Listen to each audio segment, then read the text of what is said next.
Կենթանի հավատք ունենալը նշանակում է ամեն օր քո հավատքը ավելանում է եւ ուրեմն դու շնորհքի տակ ես։ Բայց եթե քո հավատքը, քո աղոթքը, քո եկեղեցի գնալը, ինչպես թե կենցաղային երևույթ է քո ամենօրյա օրակարգի մեջ եւ դա ոչինչ չի նշանակում ուրեմն։ Այսինքն թե մեր հավատքը կենթանի ապրում է Քրիստոսի մեջ։ Եվ ահա, երբ որ դու կենթանի շնորհքը ունես, դու ապացույցներ չունես, ահա հիմա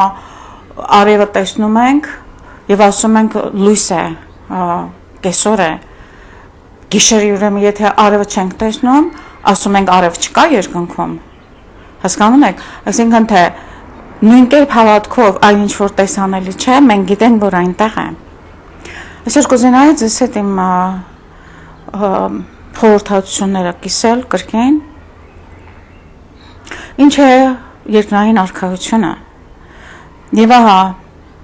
այն ինչ որ ես ասում եմ այստեղ հիմնված է ավետարանական եւ աստվածաշնչային տողերի վրա նաեւ Աստված տալիս է իր սրբերին ավելի մեծ շնորհք որովհետեւ նրանք տեսնեն հասկանան եւ վկայեն արքայությունը կենթանի երկիր է կենթանի տեղ է դու քայլում ես դա դու ես եւ տեսնում ես քո ստվերը Նույն կերպ ստվերը երկիրն է, երկրի աշխարհն է ստվերը, բայց իրական աշխարհը եւ իրական իրականությունը, ռեալ իրականությունը Աստծո մեջ երկնային արքայությունն է։ Եվ հա սրբերը վկայում են, երբ որ մարդիկ իրենց մահվան պահին դուրս են գալիս մարմնից եւ պատասխան որ բոլորս միանգամից գնանք երկենք Իրենք մարմնի կարիքը չեն զգում, կարող են հարյուրավոր, հազարավոր, միլիոնավոր մարմիններ ունենալ, ինչպես իմ բջիջներն են հազարավոր, միլիոնավոր, որից անգամ հիմա բժիշկները, այսպես ասած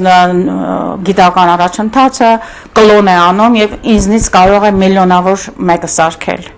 Սա փաստ է սիրելիներս։ Այսինքն թե ինչպես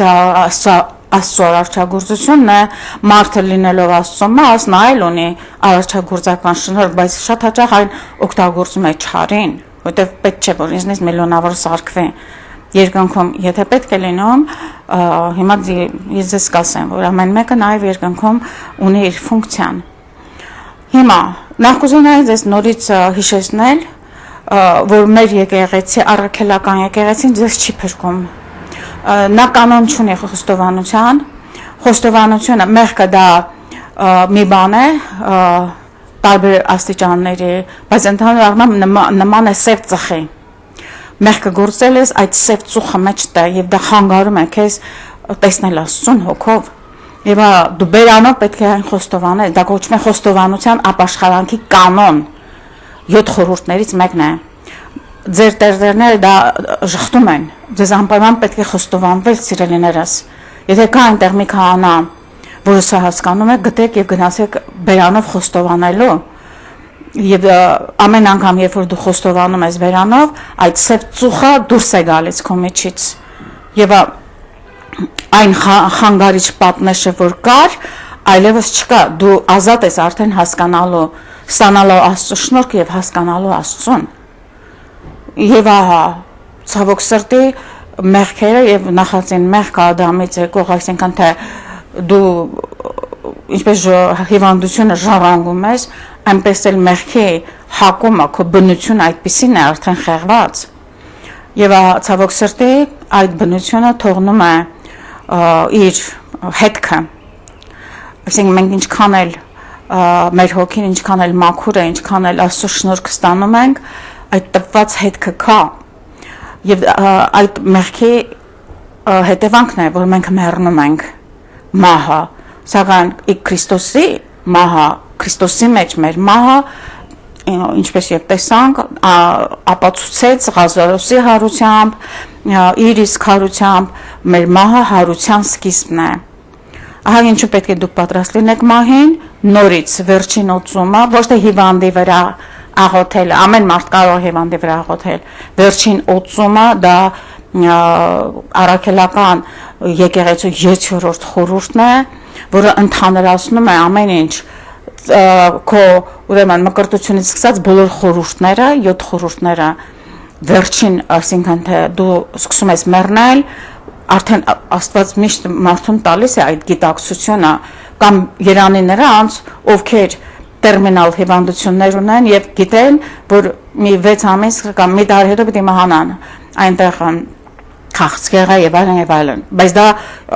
չվստահեք դուք բժշկին, ամեն ուրեմն ուրեմն գրանցված փաստ է, որ շատ դեպքերում 90%-ը մարդը մեռնում է, վերջին օծումը անում են եւ նա լրիվ լավանում է, լրիվ բուժվում է եւ գալիս է կյանքի։ Վերջին օծումը ուրեմն դա 7 խորհուրդների կրկնությունն է, հիշեցնում է ուրեմն այդ յուղով եւ այնտեղ ուրիշ խորհուրդներ կան, նորից օծում է մարմինդ, եթե կարող ես խոստովանվում է, սուրբ հաղորդություն է ստանում, նորից ամեն ինչը փաստորեն ինչպես թե օգնում է քահանան, որը Քրիստոսի ներկայացուցիչն է, մարդացյալ մարդու տեսքով նույն Քրիստոսն է, այսպես պետք է անցալել քահանային, դրա համար մենք ասում ենք Տեր կամ Father, հայր կաթոլիկ ծեսի մեջ, նույնը ռուսական ծեսի մեջ եւ ահա նրա միջոցով ճանապարհը բացվում է ի երկինք։ Սակայն պետք է դուք հասկանաք, ահա չկորցնեք ձեր հավատքը, սա ես փորձում եմ ձեզ հասկացնել, ահա դուք շատ ծանր վիճակում եք, ցավերի մեջ, ինչ աղոթ կարող ես անել, եթե ցավերի մեջ ես, ուղղակի չի աշխատում արդեն, եւ ահա այդ ցավերի մեջ դու միայն խնդրում եմ ձեզ հիշեք սա, կարող ես գոնե կրկնել Հիսուս, Հիսուս, Հիսուս, երբ լռության մեջ պառկած ես, խնդրում եմ, պառկեր քո աջ կողմը եւ լսիր քո սրտի ձայնը, սրտը տրոփում է, Հիսուս, Հիսուս, Հիսուս, Հիսուս, դուք հասկանում եք, Հիսուսը ձեր մեջ է, ձեր կյանքն է նա, նորից ձեզ խնդրում եմ լսեք ձեր սրտի ձայնը, երբ ոչ մի աղմուկ չկա, եւ դուք կհասկանաք, որ այդ տրոփյունը ասում է Հիսուս, Հիսուս, Հիսուս, շատ հստակ ձևով է ասում, այն ասում ես շաքաղվում եմ, ամեն անգամ երբ որ կիսակուն վիճակում լսում եմ սրտի ձայնը վեր եմ թռչում, ասում Տեր շնորհակալություն, խնդրում եմ ապրիր ինձ մեջ, մի հեռացիր ինձնից։ Եվ ահա, երբ որ դուք ծանր վիճակի մեջ եք կամ մահվան եզրին եք եւ շատ մթագնած եք հոգով, ցավերի մեջ եք, կրկնեք այդ Հիսուս բառը ձեր սրտի հետ եւ իմացեք, մահը դա չէ։ Մահը չի գալիս, երբ որ դուք շատ ծանր վիճակի մեջ եք։ Երբեք մահը չի գալիս, խոսքս նրանց մասին է, ովքեր փրկվում են, երբ որ դուք թվում է դες, ահա, ոչ թե թվում է, ահա այդ ծանր վիճակից դուք լրիվ պայծառացաք, լրիվ եկաք կյանքի, բուժվեցիք եւ ամեն ինչը անցյալում թողեցիք մի վայրկյան հետո եւ ահա այդ պահին հենց մահը կարող է գալ եւ մահը գալիս է լույսի կերպով եւ դու չունես Աստված թույլ չի տալիս քո խոսքը կապվում է որպեսզի դու ոչ թե դու վկայես լինում է որ վկայում են բայց հիմնական Աստված ուզում է որ մենք Քրիստոսով հասկանանք մահը բայց նորից ասում եմ որ մահվան պահը դա լուսավոր պահ է սիրելիներս դուք պետք է այս խավար րոպեների մեջ չմտածեք որ դա մահն է մահը գալիս է ինչպես եւ Տերը ասեց անսպասելի թաքուն գողի նման եւ գողի նման որովհետեւ մենք դատապարտված ենք դժոխքի բայց նա գողանում է մեր հոգիները երկնքում իսկ ինչ է երկինքը ես ձեզ ասեմ որ երկնքում ամեն մեկը ունի տուն այսինքն թե աշխատանք կա այնտեղ օրինակ ես տեսել ունեցա որ իմ հայրը սկզբում խավարանի մեջ էր ես շատ տարապեցի շատ լաց եղա իր համար եւ հետո գիտեք ինչ իմ միստիկ հայտնությունները ինչից են գալիս բացառապես իմ արցունքներից մի բան ես շատ ծանր եմ տանում Հարևանս մահացավ 3 օր լացել լինում, չգիտեի որտեղ է։ Հետո Աստված տվեց ինձ ներքին հանգստություն, որ լավ տեղ եմ անհանգստացիր։ Հասկացաք։ Սա իմ տառապանքների պատճառով է, որ Աստված ինձ փորձում է մխիթարել այսպես։ Ես հորս համար շատ եմ տառապել։ Որբ է մեծացել, շատ մեծ դժվարություններով անցած մարդ էր, մեծ ցավի մեջ եմ ես իրեն միայն հիշում, ես կրտսերն էի իհարկե, ցավոք սրտի հիմա եմ հասկանում, որ չեմ մխիթարել իրեն, այդ գիտակցությունը չունեի։ Եվ հորս տեղափոխվել է Խավարանից երկինք,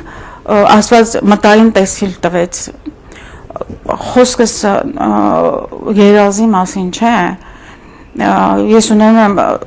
մտային տեսիլներ, դա ինչ է, դա ինչպես է տպված է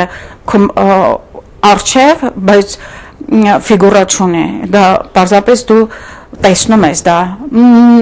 ինչպես թե էկրանի վրա ֆիլմ, այդպես ավելի ճիշտ է ասելը։ Եվ հայրս երկնքում ես տեսա, որ ինքը միշտ շատ աշխատող մարդ էր եւ իր ձեռքով ամեն ինչ կառուցում էր, մեր տունն էլ էինք կառուցել, իմ հայրական տունը, եւ տեսա, որ ինքը երկնքում տուն է կառուցում։ Եվ հետո այնտեղ ուրեմն բացվեցին ավելի հեռանկարներ ինձ համար, որ մարդը երբ որ հասնում է երկինք, նա իր ճաշակով, իր ստեղծագործական հանճարով կառուցում է իր տունը։ Եվ ես գիտեմ, որ անգամ իմ քույրս Վաղամերեկ Զոյան կառուցել է այնտեղ հսկա պալատներ եւ նա ընտրել է կանաչ գույնը զմրուխտ։ Եվ նա ունի այդ հսկա իր պալատներում զմրուխտի մեծ սեղան, ոսկե ամրակներով եւ ոսկե աթոռներով, դա տեսնելիք բան չէ։ Դա այդպիսի հարստություն ինչ որ երկնքում մարդիկ ունեն, ոչ այստեղ չկա։ Եվ իմ փայտյանների սերունդը եղել է հավատացյալների, քահանաների, կրոնավորների սերունդ, իմացեք դա, որ գնում եմ մինչև Վաչագան թագավորը եւ Սուրբ Լուսավորիչ, եւ ես հասկացա, որ իմ քույրս մրգերով ինչպես թե զարդարում է այդ սեղանը, եւ ինչ մրգեր, ես չեմ կարող դրանց անուններ ասել, թափանցիկ փայլուն, ամեն տեսակի գեղեցկություն։ Եվ նա ընդունում է հյուրեր։ Իր պապին, իր երրորդ պապին, չորրորդ պապին, իր հորեղբայրներին, այսինքն թե հետո տունը լցվում է ուրախությամբ։ Եվ երկնքում մարդիկ ճաշակում են մրգեր։ Եվ դու երկնքում քո տունը ըստ քո հանճարի եւ ցանկության կառուցում ես, եւ քո ընթացքը անսահման է երկնքի հավերժությունը եւ անսահման է տարածությունը եւ քո ընթացքը քո մտքի նման արագ է եւ այնտեղ ուրեմն այդ մարգագետիններ կան, ինչ որ այստեղ ավելի կատարյալ լույսից, ինչպես թե էությամբ, կան այդ ձորերը, անտառները եւ այնտեղ կան կենթանիներ, այստեղի կենթանիները, բայց այնպիսի գեղեցկությամբ, որ դու ամեն վարքյան անակնկալ ես գալիս հանդիպելով բնության ծառին, ծաղիկին, թռչունին, կենթանուն, եւ դու տեսել ես մի կենթանի, որ շատ տարված ես նրանով, գնում ես, կարող է նա առյուծ է, կարող է ինչ որևէ մի բան է, որ այստեղ անգամ մոտ չես կարող գնալ, բայց դու գնում ես այդ հրաշագեը, որ ամեն մի գեղմը, ամեն մի մազը ունի ուրիշ գույն եւ փայլում է այնպիսի մի ներդաշնակությամբ։ Դու գնում ես այդ կենթանում բերում ես քո տուն եւ դու ունես ծաղիկների հավաքածու աճեցնելով եւ ունես այդ կենթանական աշխարհը քո բակում ըստ քո ճաշակի։ Ես ձեզ ասեմ, որ այդ ասենք հողը փորելը այստեղ եթե դու քրտնում ես երկնքում ոչ մի ուժ չես գործադրում, կարող է այսքան բահով 10 մետր հողի մեջ փորես, հողը թափանցիկ է, գեղեցիկ է, մաքուր է եւ ենթարկվում է քեզ, ամեն ինչը ներդաշնակ, ամեն ինչը գեղեցիկ Եվ ուրեմն այսպեսին է երկնային արքայությունը, որտեղ դու մարմնի կարիք չես զգում, որտեղ դու քո հարազատների հետ ես, եւ իհարկե դու կառուցում ես քո տոնը ինչպես որ կուզես, դիզայն ես անում, եւ դրանք հիմնականում ոսկու, զմրուխտից, մարմարից, մարգարիտից, ինչ լավագույն ուրեմն այն ինչ որ այստեղ գանձ է կոչվում, այնտեղ Աստված քեզ տալիս է ինչպես որ դու կուզես, ձևավորում ես եւ քո հագուստը հիմնականում մարդկանց հագուստը իրենց դարաշրջանի հագուստն է կրոնավորներին կրոնական հագուստ է փայլի մեջ հիմա երբ որ ես մտածում եմ ինչ տուն է պետք է այնտեղ ինչպես եւ Տերն ասում օթևանները ձեր արդեն սարքել եմ ես կրոնավոր մարդ եմ ինձ պալատներ պետք չեն ինձ նման մարդիկ կրոնավոր մարդիկ հիմնականում ունեն իրենց անելիքը մենք ունենք մեր եկեղեցու պատկերացրեք այդ մեր խաչքարերի գեղեցկությամբ այդ ֆիլիգրան վարպետությամբ սարքած հսկա եկեղեցիներ եւ հայկական հայոց եկեղեցին լուսավորիչ այնտեղ նարեկացին այնտեղ մանդակոնին այնտեղ մեր սրբերը մեր բոլոր այս парքի մեջ գտնվող մարտիրոսները այնտեղ ես կարծում եմ ես այնտեղ եմ լինելու եւ մեզ տրված է ուրիշ ես ամբողջ 28 տարեկանից կրոնական կյանքով եմ ապրում ես կարծում եմ որ Աստված ինձ կարժանացնի դրան այդ փոքրիկ լուսամուտը դեպի աշխարհը այս աշխարհը որտեղ հոգիները տրվում են հրեշտակներին տրվում են բայց տրվում են նաև սրբերին եւ ահա ինձ Աստված կարող է հանձնարարի մարդկանց հետևելը աշխարհի վրա եւ երբ որ ասենք մարդ անգնում է պատահարի մեջ կամ իրեն վտանգ է սպառնում սրբերը գալիս մեզ օգնում են սիրելիներս մենք կծված ենք բացի այն որ ունենք հրեշտակը նաեւ կծված ենք սրբերի վրա նաեւ ձեր կարծիքով ինչու են ահա երկրները լինի Անգլիան, բոլոր երկրները, Ֆրանսիան Միքայել հրեշտակապետին է նվիրաբերված, հենց Վրաստանը Սուրբ Գևորգին է նվիրաբերված, բոլոր քրիստոնյա պետությունները նվիրաբերված են մի հրեշտակի Աստվածամայրը, Գվադելուպայի ամբողջ ամերիկյան ցամաքը նվիրաբերված է Աստվածամորը, Գվադելուպայի Աստվածամայրը, որը մեկ օրում 8 միլիոն ացտեկ դարձի բերեց Հայաստանի մասին ես չեմ խոսում, Հայաստանը վերացրել են իրական հավատքը եւ քրիստոնեությունը եւ դա թշնամու ծրագիրն է եղել դարերի վեր։ Բայց ես ուզում եմ ասել, որ մեր խնամքը նաեւ տրված է քո խնամակալ շատ մարդիկ գիտեն ովքեր են իր խնամակալ սուրբը։ Ես կարծում եմ իմ խնամակալ սուրբը Սուրբ Ֆրանցիսկն է, Սուրբ Նարեկացին է, որ խոսեց ինձ հետ եւ մեր սրբերի հետ ես հոգով շատ կապված եմ այսինքն այնտեղ է Փայտյանների ընտանիքը որ իմ քույր Զոյան ընդունում է բոլորին պատվում է մեծ ուրախություն կա այնտեղ հիշողություններ ունեն գեղեցիկ պատմում են իրար ծիծաղում են եւ ահա երգում են իրենց փառավոր երգերից բայց ես իրենց կարող եմ այցելել բայց իմ տեղը ուրիշ է ես գործ ունեմ անելու եւ ահա ասեմ ձեզ որ բոլոր այս փառավոր տները սրբերի ով որ երկնքում է բոլոր սրբեր են ես իհարկե հաճախականությունը չեմ կարող ասել բայց մեր պատկերացումով Կիրակի օրը պատարակը շարունակվում է երկնքում բայց ոչ թե Եվխարիստիայի ձևով այսինքն այլևս այդ հացի նվիրաբերումը որպես Քրիստոսի զոհ չկա երկնքում բայց կա պատարակը եւ ինչպես է լինում պատարակը ահա սա քո տունն է եւ բոլոր այդ տների կամարները միանում են իրար բացվում է ամբողջ երկինքը իր խորությամբ եւ տեսնում ես դու Սուրբ Երրորդությունը եւ Քրիստոսին ոսկյա փայլուն այդ թագով եւ աթոռի մեջ թագավորական աթոռի մեջ նստած գահի մեջ նստած եւ կատարվում է այս պաշտամունքը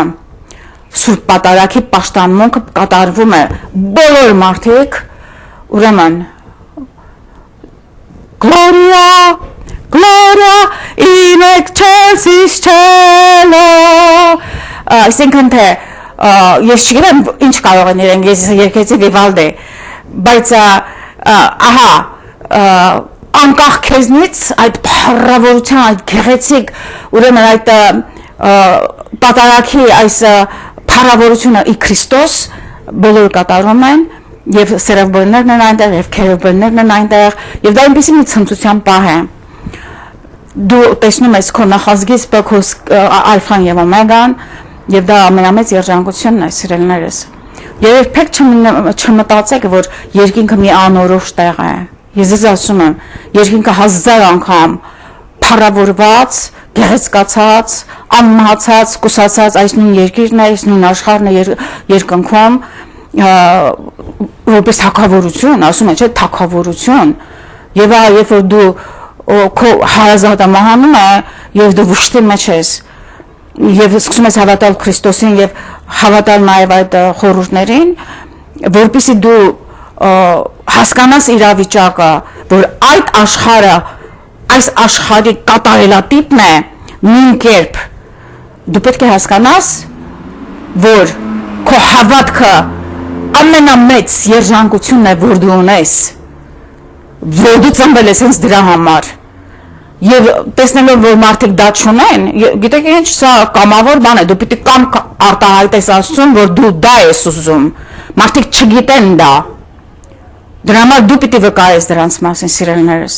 շատ կարևոր որ հիմա այս գիտությունը ունենանք եւ իրար օգնենք փրկվելու ահա դու կարող ես ամեն ինչ կատարյալ ձևով ունենալ երկնքում եւ ընտանիք եւ հարստություն եւ երջանկություն եւ դա անսահման է եւ դա հավերժական է խնդրում եմ մտածեք այս մասին շնորհակալություն